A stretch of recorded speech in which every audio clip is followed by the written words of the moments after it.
হতেই পারত আরও একটি বড় রেল দুর্ঘটনা, চলে যেতেই পারত বেশ কয়েকটি প্রাণ, কিন্তু শেষ পর্যন্ত এমন কোনো পরিস্থিতি তৈরি হয়নি।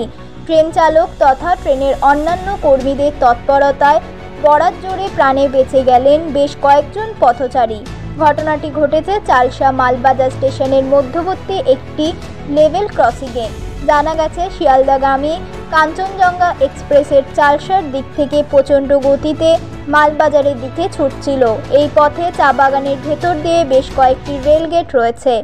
এমনই একটি রেলগেট সোনগাছি চা বাগান এলাকায়। দ্রুত গতিতে ছুটে আসার সময় ট্রেন থেকে একটি চালক দেখতে পান রেলগেট নামানো নেই, অথচ সিগন্যালে সবুজ বাতি জ্বলছে, অর্থাৎ থ্রু পাস। রেলগেটের গার্ড পতাকা হাতে দাঁড়িয়ে না থাকায় চালকের সন্দেহ আরও বেড়ে যায়। এমার্জেন্সি ব্রেক কষে গাড়ি থামিয়ে দেন চালক, কিন্তু ততক্ষণে ট্রেনটি প্রায় রেলগেট ছুঁয়ে গেছে।